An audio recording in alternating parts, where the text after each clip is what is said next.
வணக்கம் நண்பர்களே, உங்களை இந்த லேர்ன் இங்கிலீஷ் இன் தமிழ் யூடியூப் சேனல் மூலம் வரவேற்பதில் மிகவும் பெருமிதம் கொள்கிறேன். நாம் இன்றைக்கி பார்க்க போகிறது என்னென்னா, எவ்வளவு வேகமாக ஆங்கில வெக்கபுலரியை ஃபாஸ்ட்டாகவும் வேகமாகவும் கற்றுக்கலாம் அப்படிங்கிற பற்றிய தொடர் தாங்க. இது ரொம்ப பயனுள்ளதாக இருக்கும்.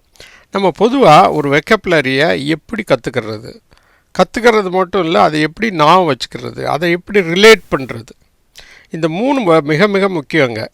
அதில் மிக முக்கியமான வழி இது ஒன்று. என்னென்னா, பொதுவாக அந்த சொற்கள் எந்த சொற்கள்லேருந்து வந்துச்சு, வேர்ச்சுவல் மூலமாக நீங்கள் அந்த சொற்களுடைய அர்த்தத்தை மிக தெளிவாகவும் நீங்கள் ஒரு டைம் கற்றுக்கிட்டீங்கன்னா உங்கள் வாழ்க்கையில் லைஃப் லாங்காக அந்த வார்த்தையுடைய அர்த்தங்கள் உங்கள் மெமரியை விட்டு போகவே போகாது. அந்த மாதிரியான தொடர் தாங்க இது. வேர்ச்சொற்கள் மூலமாக கற்பித்தல், இதுதான் ஃபாஸ்டஸ்ட் மெத்தடுங்க. இப்போ உதாரணத்துக்கு எடுத்துக்கிட்டோன்னா,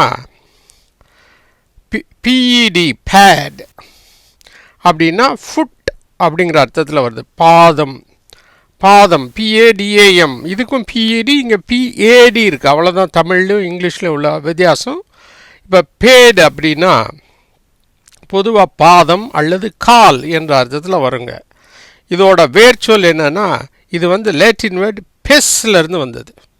பெடிஸ் அண்ட் பிஸ் அப்படிங்கிற வார்த்தையிலேருந்து வந்தது அந்த பேடு. இதை வச்சு நம்ம எப்படி, இது ஒரு வேர்ச்சொல்லுங்கிறீங்க, இந்த சொல்லை வச்சு நம்ம எப்படி பல வார்த்தைகளை உருவாக்குவது, அது சம்மந்தமான தொடர் தாங்க இது. பார்க்கலாம்.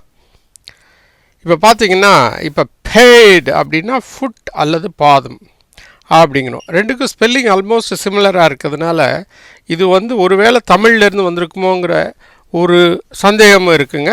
இப்போ உதாரணத்துக்கு எடுத்துக்கிட்டோன்னா, யூனி அப்படின்னா ஒன்றை குறிக்கக்கூடியதை யூனிங்கிறோம். பை அப்படின்னா இரண்டு அல்லது இரு.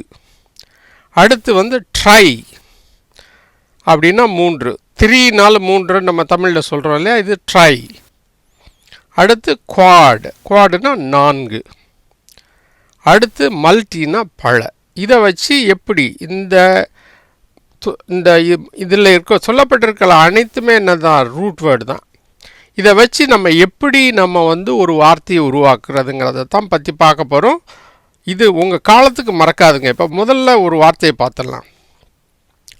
யுஎன்ஐபிஇடி. யுஎன்ஐனா என்ன சொன்னோம், ஒருன்னு சொன்னோம். பிஇடினா பேடுனா பாதம் அல்லது கால். அப்போ யூனிபேடுனா என்ன அர்த்தம், ஒரு கால் உயிரினம். இது நவுனாக வந்தா. இதே அட்ஜெக்டிவாக வந்தால் ஒரு கால் ஆன, ஒரு கால் உள்ள அப்படிங்கிற அர்த்தத்தில் வரும்.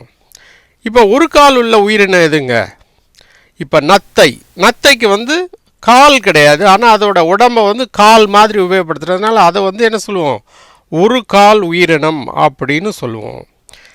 Snail is a uniped. இப்போ ஒரு கால் உயிரினத்துக்கு என்னன்னு சொல்லியாச்சு சார். 2 கால் உள்ளது எப்படி சொல்கிறது, மனுஷன்லாம் எத்தனை காலில் நடக்கிறான், 2 காலில் நடக்கிறான். அதுக்கு என்னது,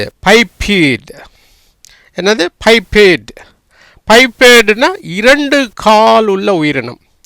மனுஷன் மட்டுமே 2 கால் உள்ள உயிரினம், அது ஒன்று தாங்க எனக்கு தெரிஞ்சு. வேறு எதுவும் இருக்க மாதிரி தெரியல அப்படிங்கிறீங்களா? இருக்குங்க, நிறையா இருக்குது. இப்போ எடுத்துக்கிட்டிங்கன்னா சேவல், கோழி, பறவை இனங்கள் பெரும்பாலும் 2 கால் உயிரினங்களாக தான் இருக்குது இல்லையா, மனுஷனை தவிர. ரைட்டா? இப்போ என்னது, ஹியூமன் பீயிங்ஸ் ஆர் பைப்பீட். ரைட்டா? ஹியூமன் பீயிங்ஸ் ஆர் பைப்பீட், 2 கால் உயிரினம். ரைட்டா? அந்த பேடுங்கிற வார்த்தைக்கு என்ன அர்த்தம் அப்படிங்கிறது உங்களுக்கு தெரியும். பையனா இருன்னு தெரியும். எப்படி அந்த வார்த்தை உருவாகிருக்குன்னு பாருங்கள். அடுத்தது, இப்போ 3 காலுக்கு ட்ரைபெடல். பேடுனா என்ன சொல்கிறோம், கால் அல்லது பாதம் சொன்னோம். பெடல்னாலும் காலுள்ள, 3 காலுள்ள, ட்ரைபெடல்னால் என்ன, பொதுவாக ஒரு சில விலங்கினங்களுக்கு பிறவியிலே 3 கால் இருக்கும். ஒரு சிலதுக்கு அடிபட்டு ஒரு காலை துண்டிச்சிருப்பாங்க. ஆனால் இந்த நாய்க்கு எத்தனை கால் இருக்குது, 3 கால் இருக்குது. அதனால் இது ஐ சா எ ட்ரைபெடல் டாக் அப்படின்னா என்ன, 3 கால் உள்ள நாயை பார்த்தேன். ஐ சா எ ட்ரைபெடல் டாக், ஐ சா எ ட்ரைபெடல் டீர்.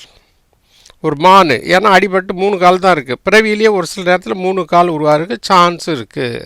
இது என்ன சொல்கிறோம்? ட்ரைபெடல். ரைட்டா? அடுத்து ஒரு உதாரணம் இதை பாருங்கள். குவாடுனா 4ன்னு சொன்னோம். பேட் அப்படின்னா கால். இது எப்படி வந்திருக்கு? குவாட்ரபேட்னா 4 கால்கள் உடைய உயிரினம். எப்படி வருது? பொதுவாக விலங்குகள் அனைத்துமே என்ன தான்? 4 கால் உயிரினம் தான். இதை எப்படி சொல்லுவோம்? Animals are quadruped. ரைட்டா? அனிமல்ஸ் ஆர் குவாட்ரபேட் அப்படின்னு சொல்கிறோம், 4 கால் இருக்கிறதுனால. ரைட்டா? அடுத்து இப்போ மல்டிபேட்னா பல கால்கள் இல்லை. 1 கால், 2 கால், 3 கால், 4 கால். இப்போ மல்டி இதை என்ன சொல்கிறோம்? இப்போ இந்த கேட்டர்பில்லருக்கு எத்தனை கால் இருக்குது? பல கால்கள் இருக்குது. இதை எப்படி சொல்லுவோம்? Caterpillar is a multiped species. பல கால்கள் உள்ள ஒரு உயிரினம் இல்லையா? மல்டிபீட் அல்லது மல்டிபேட் ஸ்பீசிஸ். என்னது? Caterpillar is a multiped species அப்படின்னு சொல்கிறோம். இவ்வளோ தாங்க. இந்த பேடுங்கிற வார்த்தையை வச்சு இன்னும் ஏகப்பட்ட வார்த்தைகள் உருவாக்கலாம். குறைஞ்சது 20லேருந்து 30 வார்த்தைகள் உருவாக்கலாம். நம்ம அதுக்கு மேலேயும் உருவாக்கலாம். ரைட்டா? நம்ம இப்போ இந்த தொடரில் இது சம்மந்தமாக எப்படி இந்த வார்த்தைகளை ஒரு வேர்ச்சொல்லிலிருந்து பல வார்த்தைகளை உருவாக்குறான் அப்படிங்கிறத பற்றி தெரிஞ்சுட்டு வரோம். இதில் உள்ள பயன் என்னென்னா, இந்த வேர்ச்சொல்கள் உங்களுக்கு அர்த்தம் தெரிஞ்சுன்னா உங்களுக்கு எந்த வார்த்தை வந்தாலும் அந்த வார்த்தைக்கு அர்த்தம் சுலபமாக கண்டுபிடிச்சிடலாம். அது உங்கள் மெமரியிலேருந்து மறக்கவும் மறக்காது. மேலும் இந்த சேனலை பார்த்து வர அனைத்து நண்பர்களுக்கும் ஒரு முக்கிய வேண்டுகோள். உங்கள் வீட்டு பக்கத்தில் தமிழ் வழியில் படிக்கும் மாணவ மாணவிகள், கல்லூரி நண்பர்கள், ஆங்கிலத்தை எழுத படிக்க வரும் தமிழ் நண்பர்கள் இருந்தால் இந்த சேனலை பற்றி எடுத்து சொல்லுங்கள். இந்த சேனலை நீங்கள் சப்ஸ்கிரைப் பண்ணால் ப்ளீஸ் சப்ஸ்கிரைப் பண்ணுங்கள். அதோடு மட்டும் இல்லாமல் இந்த சேனலோட பயன் உலகம் முழுமைக்கு உள்ள தமிழ் பேசும் நமது சொந்தங்களுக்கு சென்றடைய இந்த சேனலை பற்றிய விவரங்களை வாட்ஸ்அப்பிலோ அல்லது ஃபேஸ்புக்கிலோ ஷேர் பண்ணுங்கள் என்றும் தாழ்மையுடன் கேட்டுக்கொள்கிறேன். நண்பர்களே, நன்றி, வணக்கம். மீண்டும் சந்திப்போம் அடுத்த ஒரு தொடரில்.